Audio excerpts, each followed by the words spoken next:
everyone. I'm Tony Damien. I'm Andrew Rich, and thank you for joining us on the latest episode of Himalayan Bites. Today, we are joined by our tax partner, James Pettigrew. James, thank you so much for joining us. Thank you. Good to be here.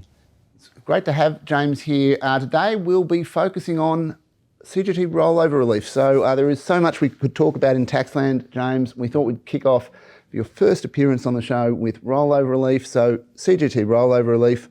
I know there's the law of rollover relief, but when we do our deals with you, the process of that is also pretty important. Yes, thanks, Tony. Yes, that's right. There certainly is a background, which is the law. There's also, I think, more practically the way that the tax office actually administers the law. Certainly for the last few years, the tax office has a pretty widespread practice of signalling the type of behaviour it wants to see from taxpayers. In a public M&A context, that's typically meted by way of class rulings for shareholders, but there are a bunch of other forms of guidance that the tax office will put out on common public M&A issues. So it's very important, I think, to be aware of what the tax office says on these issues, particularly if you're looking for a class ruling. Educate your client about what is necessary. Small changes in a transaction structure can lead to quite different tax outcomes, particularly based on tax office practice. So very important, I think, to instruct a client on what is good practice and what is not, and also timelines. I think managing timelines, tax office ruling process is typically for a class ruling 2 to 3 months. So you certainly need to build that into your transaction timetable. And the last comment I'll make is quite often tax office practice on some of these issues will require some form of interaction with even the bidder. Interesting. And what have we seen in terms of the requirements around getting rollover relief in a scrip M&A deal? Yeah, so that there haven't been many technical changes to the law for quite some time. It is very common practice to seek class rulings on basic scrip for scrip rollover requirements being satisfied. I think the most recent example of that was in January even of this year, essentially just a basic scrip for scrip rollover ruling, class ruling for the benefit of shareholders. Other than that, the basic requirements are still there. The 80% threshold, getting to that 80% threshold under a single arrangement. So, you can have creeping acquisitions, but they have to be comfortably under a single arrangement. The basic structure being shares for shares in our type of deal, or alternatively, if there are options for options. The rollover is only a rollover for capital gains. So if you hold your shares on some other basis, it's not applicable. And also cost base of the original shares gets rolled into the replacement shares. And James, in our scrip deals, we'll often have some shareholders in far-flung jurisdictions where they get cashed out. That doesn't matter for rollover relief. No, that's fine. Even the sort of sale facility type arrangements, which are very common in these deals, widely recognised in tax office practice, so that is accommodated and doesn't disturb any other outcomes from rollovers. Sensible place to land. Yeah. James, a couple of episodes ago, we talked about stub equity in the context of public M&A transactions.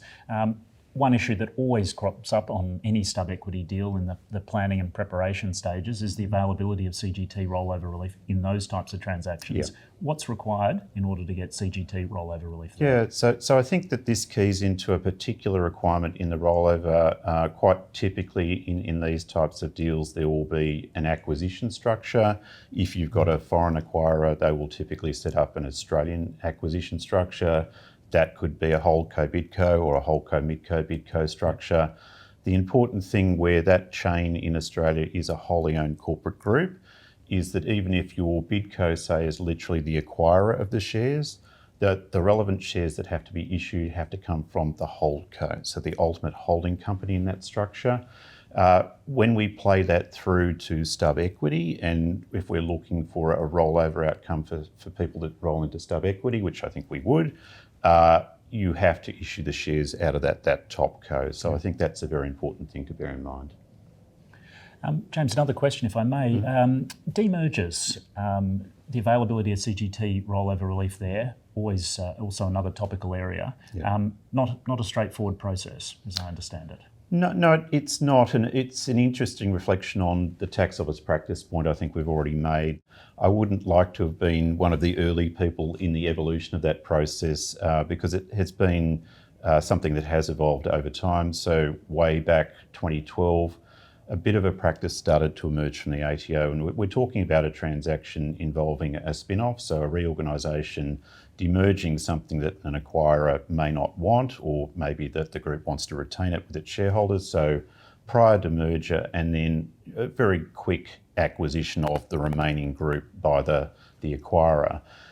The practice that has emerged, so it started in 2012, 2015, it got a little bit more certain. 2018, we started seeing class rulings evidencing this practice, was that the tax office are not happy to give demerger CGT rollover relief in those circumstances. Why is that? Well, the rules are very, very broad, so they key into a concept of a restructuring of a demerger group, which obviously involves spinning that entity out of the existing corporate group. But the specific requirement of the rollover is that under that restructuring, your shareholders get the shares in that demerged entity and nothing else. And this nothing else requirement features quite often when we talk about these deals. And so where you have that transaction with the spin-off followed by the acquisition, the tax office view is there is something else in that transaction. So, that demerger, we're not going to give rollover for that because we think your shareholders have not only received the shares in the demerged entity, but they've got something else being the benefit they get under the following acquisition. So it's a process that has evolved. It kind of reveals the trips and traps in relying on tax office practice. And again, knowing what it is, educating your client about what it is, and conforming to it where possible, which I think is a point that's well made. People don't tend to rock the boat on tax office practice here.